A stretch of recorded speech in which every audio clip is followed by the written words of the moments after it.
Well, I want to thank you all for being here, and thank you so much for that introduction, and thank you for that, Morena, for that beautiful presentation. I want you for a moment to shift your awareness from a land that is a large piece of land to a place of 7,107 islands, the Philippines. On those several islands, 7,107 islands, it's populated by millions of people, but specifically identified today 120 or 125 indigenous tribes and many urban people. Of those islands and those people, we have 135 living languages, distinct, not dialects, not versions of one language. They're distinct languages with their own syntax, their own sound, and sometimes a combination rooted from many different waves of the population that came to the islands themselves. I'm going to be talking about this notion of Kapwa. This notion of Kapwa is at the very core of indigenous Filipino culture. And what I would like to propose, most of you have been probably had contact with Filipino people either as domestic workers or what Filipinos in the islands call the brain drain, where highly skilled Filipinos leave the islands to be able to come in this globalization to earn better money, and they're spread out all over the world. As an example, in my own family, when I was growing up, my father would say to me, you know, you have relatives on every major landmass around the globe. Quite literally, my family spans the globe itself, even as I was a child. And he would tell me stories of their grandfathers and their fathers and who they were and how they got there. So even though I may not have met these people, there was always a sense of connectivity, a sense of rootedness to my family, a sense of rootedness to the land. And how could that be? I was born and raised in the United States. But when, I think it was 2011, an organization that I co-founded with 3 other women, we started something called the Center for Babaylan Studies. Babaylan is one designated word from the area of my parents called the Visayan area that represents the sacred wisdom keeper. The word that's most essentially translated into English is called priestess, but she was more than that. She was identified as the culture bearer. And within this notion of Babaylan, she was the one who was the primary psychologist, she was the healer, the midwife. She knew all of the sacred herbs, weaving, and the symbolism of our people are woven into the cloth as protective elements, as storytelling elements. The colors had meaning, everything had meaning. Indigenous Filipino practices, pre-colonial, we are animus, which means that everything has power, has life force, has life, like many other indigenous communities around the globe. From that place of Kapwa, Kapwa means the self in the other. It means that I cannot know who I'm being in the world without another. And when I am in relationship to you, I know my truest self. Filipinos are never alone in its truest sense because we're always connected. We have this notion of not only Kapwa, but we have this notion of Pakiki Pagkapwa, which is the interconnectedness. And that interconnectedness is related to all things animate and inanimate, all things that are on this earth and within the universe itself. In this notion of Kapwa, the highest level of development in the Filipino people, when looking from inside the culture itself, is considered to be a cosmic matrix of being. Our notion of ourself and our levels of relationships are about 8 levels deep. We have outsider relationships and we have insider relationships. All of those, in all of those places, we can never get away. There's no away. So there can be no enemy because you are another myself. So the gift of Kapwa is this notion of I give to you as I give to myself. Now what colonialism has done, what capitalism has done, has broken down at the core level this connectivity to all of these dimensions of our reality. There's been a resurgence in 1970. There was an analysis that was done across all of these languages and all of these cultures, which identified this thematic essence of Kapwa. Earlier today, we heard from the indigenous women, both from the native islands and from Africa, that the migration of the people have populated the entire planet. In this notion, in a real physical sense, in my own body, my mitochondrial DNA, that which goes from my mother line to my mother line to my mother line. Of all of the mitochondrial DNA, my mitochondria out of the Philippines traces back from the primary original people who migrated out of Africa.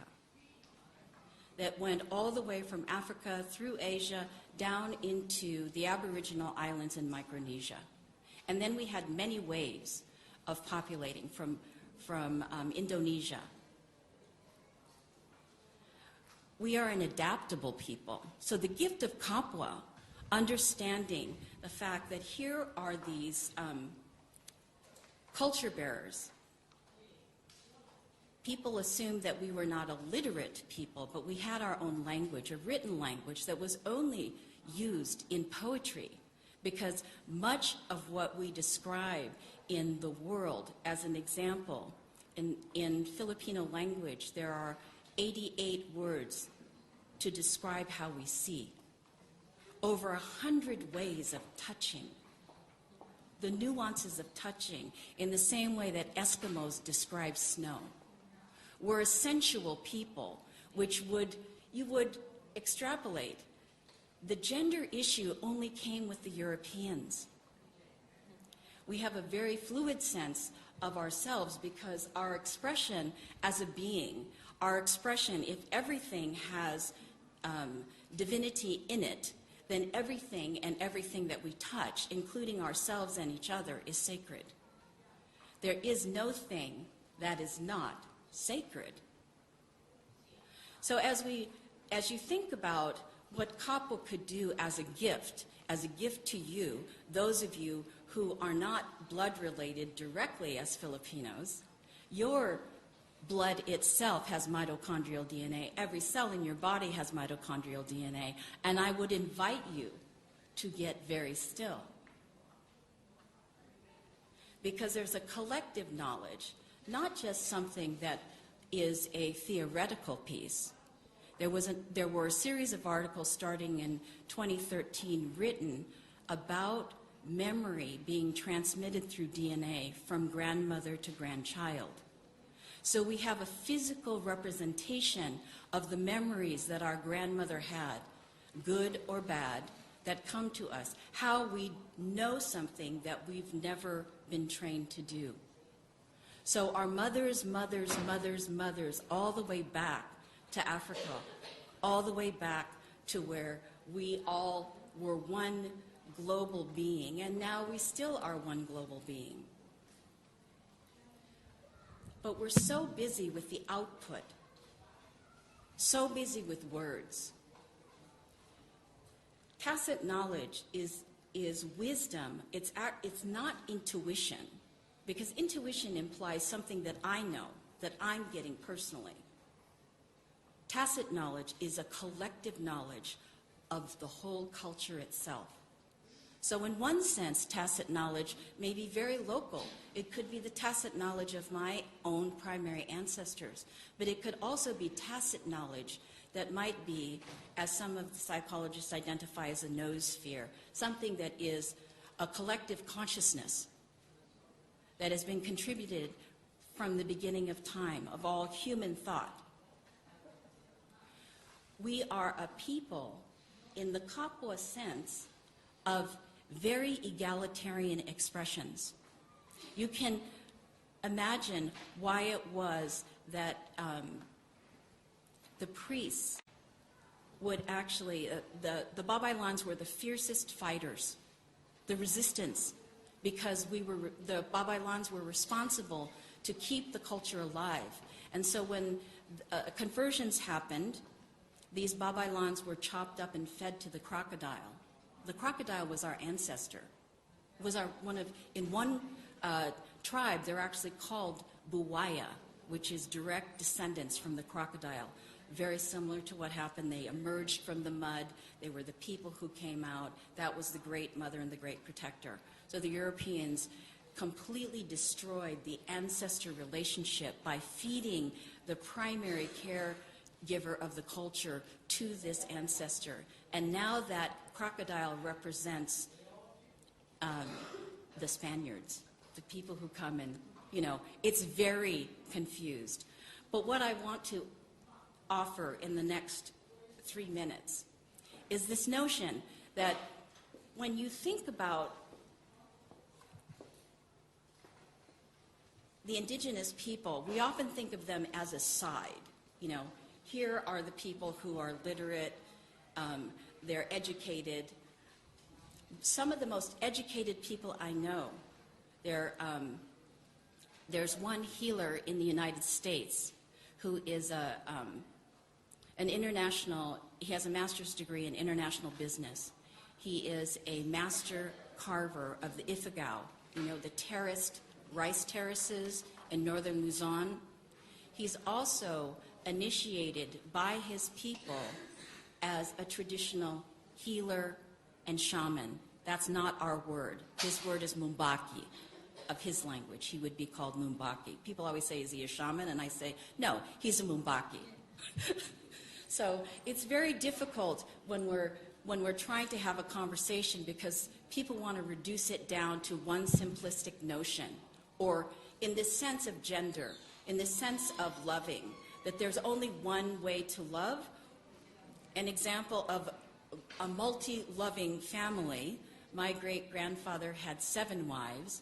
Of the 7 wives, 5 of them had families. Of those 5 wives had other husbands. We were raised together. Our families are created with bilateral sanguinity. That means that the whole family, both the mother's and the father's side, create a village. And in that sense, the Kapwa that comes from the Filipino people is a way that we can think about this family, this extended family, that there's no away, that there's not really separation, not in a physical sense, because there was an article that was published last week that said, we live in the sun. We don't just live on the earth. The sun's influence extends out into our solar system and holds us, so we're literally, we don't think about it, we're living in the sun. So I would like to invite you to consider that while you may feel very isolated, that in our own sphere, our own energy sphere, we are living within each other. We live in this place, not just within our hearts or our minds or our souls. Kapwa psychology is this notion that we must give. We cannot not gift because we are ourselves. That's it.